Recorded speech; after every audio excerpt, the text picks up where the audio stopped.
Kasama na natin si Senator J.B. Ejercito. Senator, good morning. Good morning. Good morning. Magandang umaga sa inyo na. Oo, masama din daw lalamunan mo. Kaya sabi ko, wag kang mag-alala, hindi ka nag-iisa. Masama din ang lalamunan ko. Anyway, Sen, kailan mangyayari yung pagpapatawag ho sa mga taga-BIR para doon sa inyong isinusulong na investigasyon sa Blue Ribbon Committee? Depende yan, no? Sa Blue Ribbon kasi yan mapupunta. Nagbanggit na si Senator Lacson na balak na sana itong darating na Huwebes, no? Pero kaya lang, nagkaroon tayo ng aberya sa Senado, di ba? Nagkaroon ng sunog ng isang araw, kaya hindi namin alam kung kailan makakabalik sa normal yung operation ng building. Pero nagsabi ni Senator Lacson na i-schedule niya na susunod niya sa Blue Ribbon itong tungkol sa issue ng letters of authority ng BIR. Oo. Letters of authority lang, hindi isasama sa investigasyon yung yung ghost receipt at saka yung ghost collection. Malamang masama na rin yan dahil sama na rin. Sama-sama na yan sa modus, na alam mo Angel, wala namang naglalakas loob na lumaban sa BIR dahil kahit ako takot ako sa BIR dahil negosyante rin dati negosyante ako, so kaya lang medyo sumobra na din kasi for the past 2 years na itong nakaraang 2 taon na nakakausap ko yung mga negosyante, lalo na pag mga social lang, yung mga events ganun, halos lahat umaangal Angel, halos lahat talagang iniiyak nila itong LOA at kung ano-ano pa. Hindi, kaya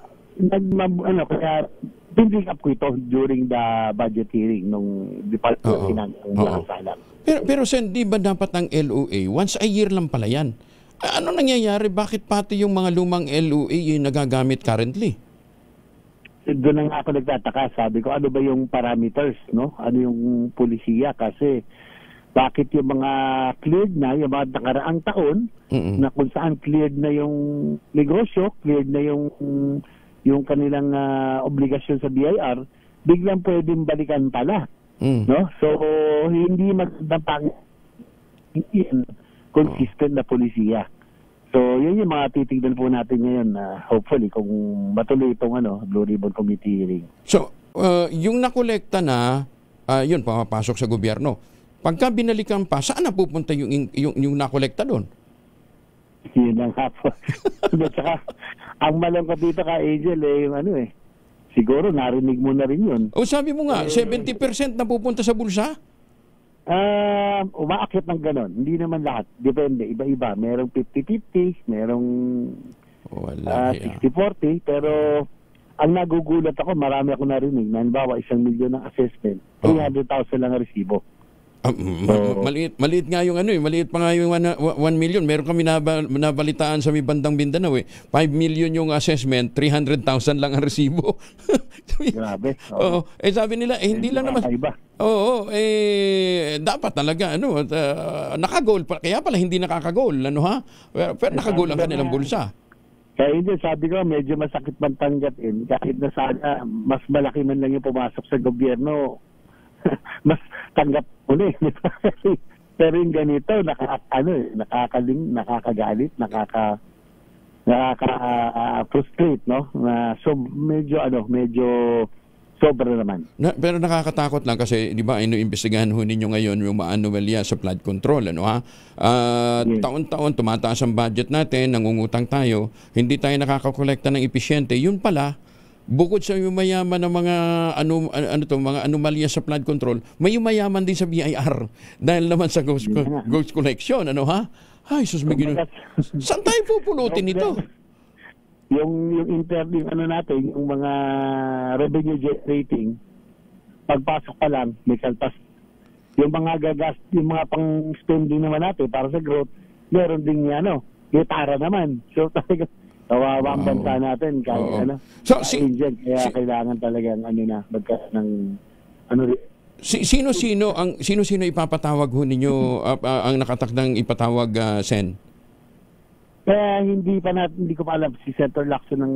Sa kanya magagaling yung listahan, ano? Magagaling yung listahan. Kaya ang problema ko lang dito, yung mabigat na challenge, kung sino magre-resource person laban sa taxpayer. Dahil, for sure, dahil ako nagnegosyo rin, negosyante din ako. Alam ko ang ugali ng negosyante. Ang nasa utak niyan, babalikan ako ng BIR. Magbayad na lang ako. Magbayad na lang ako para walang sakit ng ulo. Ganun. Tama. Tsaka sigurado babalikan. Kaya yun ang natuloy the challenge kung meron man. Pero siguro yung mga stories na lang, no, marami pumapasok sa aming mga istorya na mula nung in-expose natin to, yung mga experience namin, yun ang yung experience ng mga iba't ibang individual. Hindi, baka pagka-executive session, baka meron. Baka pwede. Baka through executive session, di ba? Para hindi sila basta-basta ma-identify nung mga, kasi tama kayo, baka balikan ho ng mga taga-BIR, di ba? Tama. Ilagay lang naman sa tama, di ba? Di ba? Lahat ilagay na natin sa lugar ngayon kasi tama ka, Angel. Revenue generating, kumukubra. Yung itong gumagastos ni PWH, ganun din, nagtatara naman, nag-ghost. So, sumobra na itong culture of corruption. This really has to stop now. Sige, abangan namin kung ano yung mga magiging at sana nga soon para medyo mawindang man lang ng konti yung mga hold-upper ng ating mga negosyante. Kawawa wala na gustong magnegosyo eh. Di ba? Alam ko tama kayo, Angel. Saka nakakahiya. Investment.